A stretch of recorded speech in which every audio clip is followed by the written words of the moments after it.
Bismillahirrahmanirrahim. Asyhadu an la ilaha illallah wa asyhadu anna Muhammadar Rasulullah. Ilayya anta maksudi wa ridhoka alhamdulillah. Para sedulur, kula lan panjenengan sedaya ditetesaken manungsa. Alhamdulillah manungsa niki dapat titah saking Allah Subhanahu wa taala. Yaitu untuk bakti. Dan bakti niki nek sampun dijalani kelawan ikhlas dan semata-mata mengembalikan bakti ini kepada yang memberi tugas bakti ialah Allah, maka kita akan menjadi seorang pelaksana dalam Allah menciptakan kula lan sampeyan sedaya. Mboten lepas saking perintah utama, wa ma khalaqtul jinna wal insa illa liya'budun. Illa kecuali liya'budun, ibadah. Ibadah niku luas. Nanging kula saged nyimpulaken makna ibadah niku bentuk bakti kula lan sampeyan sedaya niki didadosaken khalifah, pemimpin kalian Allah taala. Bagaimana kita harus menyertakan kalimat ibadah ini di dalam kegiatan-kegiatan kita yang baik, yang mewakili Allah menunjukkan kebesarannya, dan itulah yang sebenarnya disebut ibadah. Dalam pelaksanaan kehidupan sehari-hari di bahasa masyarakat, bentuk bakti, berbakti kepada Allah yang telah menjadikan kita dengan penuh dan totalitas kepercayaan, sehingga Allah menitipkan semua rahasia-rahasia itu kepada kita. Maka kita wajib mencari rahasia-rahasia apa saja yang di dalam kita.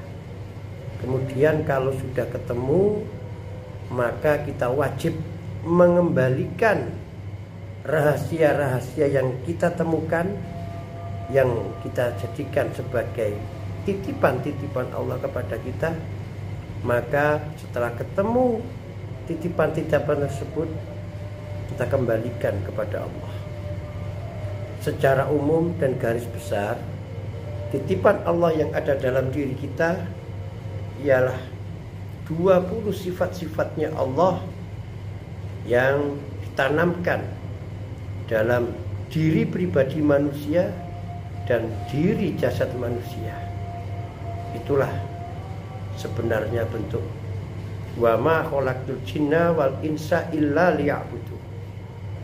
Teman-teman, ayat ini sederhana, sangat simpel, dan kalau kita nggak mau berpikir seolah-olah cuma panduan lesan, panduan pendengaran, akan tetapi kalau kita mau berpikir, fa insyaallah wa ma khalaqtul jinna wal insa illa liya'budun adalah perintah mulia untuk mengembalikan titipan-titipan itu, mengembalikan rahasia-rahasia itu kepada yang memiliki rahasia. Sekedar mengingatkan, Datul Haq mentajalikan dirinya menjadi Nurullah, bertajalih menjadi Nur Muhammad, kemudian merebak menjadi roh seru sekalian alam, kemudian ditajalikan menjadi Adam. Hakikat Adam ialah insanul kamil, manusia yang sudah menerima titipan-titipan dari Datul Haq. Maka wajib insan kamil ini mengembalikan titipan-titipan tersebut sebelum kita dijemput oleh ajal. Maka ketika titipan itu belum kita kembalikan, kita akan menjadi orang-orang yang paling penasaran karena belum sempat mengembalikan titipan-titipan tersebut. Demikian, mudah-mudahan manfaat. Nanti kita sambung kembali. Wassalamualaikum warahmatullahi wabarakatuh. Assalamualaikum warahmatullahi wabarakatuh. Bismillahirrahmanirrahim. Ilahi anta maksudi wa ridhoka. Alhamdulillah teman-teman, kita bisa melanjutkan kajian yang kemarin. Yang kemarin saya menggarisbawahi wa ma khalaqtul jinna wal insa illa liya'budun adalah bentuk pengabdian kita kepada Allah. Karena kita ada yang mengadakan adalah Allah. Dengan diadakannya manusia, diciptakan manusia ini tidak lain untuk mengemban rahasia Allah. Maka pernah saya dengar di hadits kursi dalam Al-Quran, man arafa nafsahu faqad arafa rabbahu. Kemarin kita cuplik, kita menyandang rahasia Allah, maka kita cari rahasia-rahasia itu. Dan rahasia itu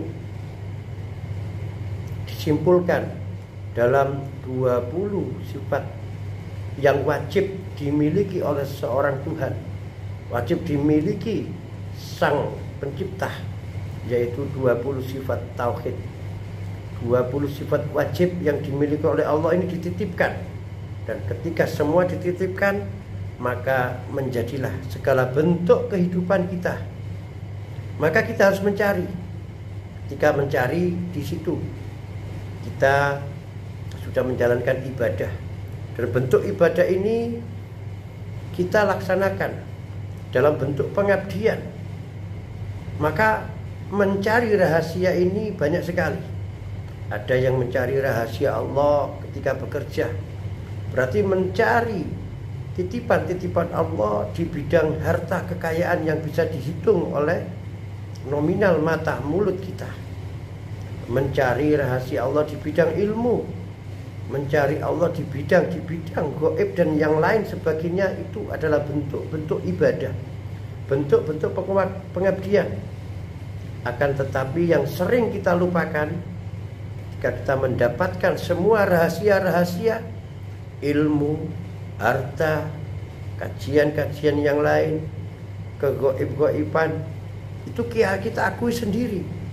Padahal kita wajib memperkenalkan Allah kepada dirinya sendiri, dirinya Allah atas tajali-tajali yang saya sampaikan. Allah senang memperkenalkan dirinya, maka Allah tajali menjadi Nurullah, menjadi Nur Muhammad, menjadi roh, seru sekalian alam. Kemudian dikasih tugas untuk memperkenalkan dirinya Allah kepada tajali-tajalinya Allah, untuk dijadikan sebagai bentuk pengabdian makhluk yang namanya manusia ini memperkenalkan Allah. Yang jelas sudah diterangkan di dalam Al-Quran surat An-Nisa, innallaha ya'murukum an tu'addu amanati ila ahliha. Sesungguhnya Allah memerintahkan supaya kita memulangkan amanah kepada yang berhak menerimanya, yaitu Allah Subhanahu wa ta'ala. Jadi 20 sifat tauhid itu adalah bentuk tajalli Allah di seluruh kehidupan kita. Maka kita harus mencari 20 sifat tauhid itu yang ada di dunia ini. Ada yang di dalam diri kita dan ada yang di luar diri kita. 20 sifat tauhid tersebut dititipkan dalam 2 fase. Fase pertama ketika di dalam kandungan, fa insyaallah yang dititipkan dari 11 periode pertama, yaitu wujud, hidam, bakok, mukhallafatul hawadis, qiyamuhu binafsihi, sama, basor, kalam, sami'an, basiran, dan mutakaliman. Itu periode pertama Allah menitipkan kebesarannya dengan 11 sifat tauhid di dalam waktu kita di dalam kandungan itu. Kemudian yang di luar, yaitu 9 sifat harus kita cari, termasuk yang saya sampaikan 2 hal tadi, harta dan ilmu. Intinya ada di ilmu. Ketika dapat ilmu, fa insyaallah harta ikut.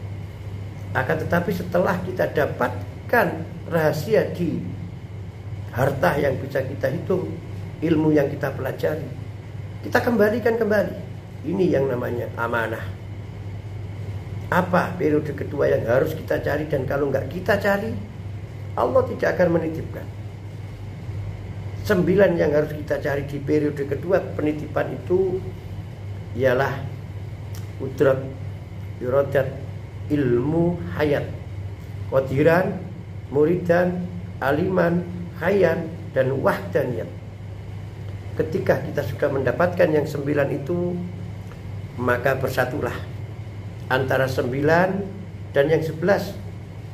Genap sudah 20, maka kita sudah berhak menyandang namanya insan kamil. Teman-teman sekalian, 11 itu diwujudkan oleh Allah di jasmani dan rohani kita. Jasmani berupa konsep-konsepnya Islam, yaitu 5 rukun Islam.